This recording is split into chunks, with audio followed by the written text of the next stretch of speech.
अहिल्यादेवी होळकर कर्जमाफी योजनेतील लाभार्थी शेतकऱ्यांची यादी प्रसारित झाली आहे। मात्र यादीमध्ये रक्कम आणि केवायसी करताना तसंच बँकांमध्ये वेगवेगळी रक्कम दिसत असल्याने शेतकऱ्यांमध्ये संभ्रमाचं वातावरण आहे। शेतकऱ्यांमध्ये रकमेवरनं होत असलेला संभ्रम दूर करण्यासाठी जिल्हा प्रशासनाकडून हेल्पलाईन नंबर आणि पोर्टल चालू केलं जाणार आहे।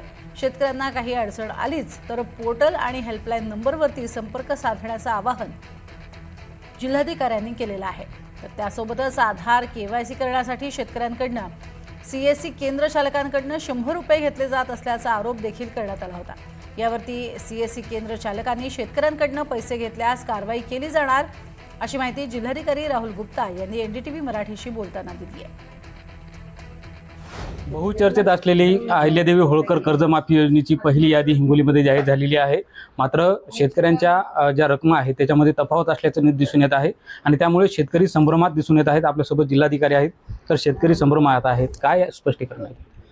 काही ठिकाणी असं आम्हाला सापडण्यात आलेलं आहे की जे आपले कर्जमाफी योजनामधले जे लोनचे अमाऊंट्स आहे त्याच्यामध्ये आणि जे आपल्या आता प्रकाशित यादी झालेली आहे त्याच्यामध्ये जे आहे ते तफावत आहे आणि बाकीच्या ठिकाणी जे आहे ज्या ठिकाणी केवायसी होऊ लागलं आहे त्या ठिकाणी वेगळी कुठेतरी निधी दाखवू लागले। परंतु आम्ही जे आहे ह्याच्यामध्ये आपल्या सर्वांना सांगू इच्छितो की आपण जितका पण कर्ज घेतलेला असतील त्या अनुषंगाने समजा प्रकाशित यादीमध्ये आपल्या कर्जाचा अमाऊंट जे आहे तो वेगळा असतील त्याच्यामध्ये जे आहे आज आम्ही हेल्पलाईन इश्यू करतो, त्याच्यामध्ये आपण आपली तक्रार नोंदवावी।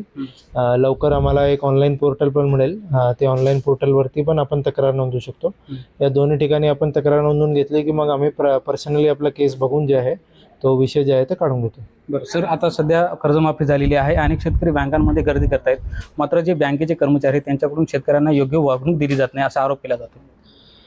आता आम्ही सर्व बँकेनं असं सूचना केलेली आहे की ज्या ठिकाणी जे आहे आपल्याकडे जितकी पण प्रकाशित यादी झालेली असतील, आपल्या कोणी पण येत असतील त्याच्यामध्ये जे आहे ते सर्वांना जे आहे आपण माहिती सांगावी। आणि आज जे आहे आम्ही प्रेस कॉन्फरन्स ह्याच्यासाठीच घेतली होती आणि आज जे आहे आम्ही एक डिटेल्ड उदाहरण सोबत जे आहे एक आपल्याला सर्वांना प्रेस नोट पण देऊ, त्याच्यामध्ये आपण जे आहे ते आपल्या कर्जमाफीच्या ह्याच्याबद्दल जे आहे ते आपण बघू शकतो। मग धन्यवाद सर। निश्चित हे होते हिंगोलीचे जिल्हाधिकारी राहुल गुप्ता यांनी जे शेतकऱ्यांची कर्जमाफी झालेली आहे, ज्या याद्या प्रसिद्ध झाल्या त्यावर विश्लेषण केलेलं आहे।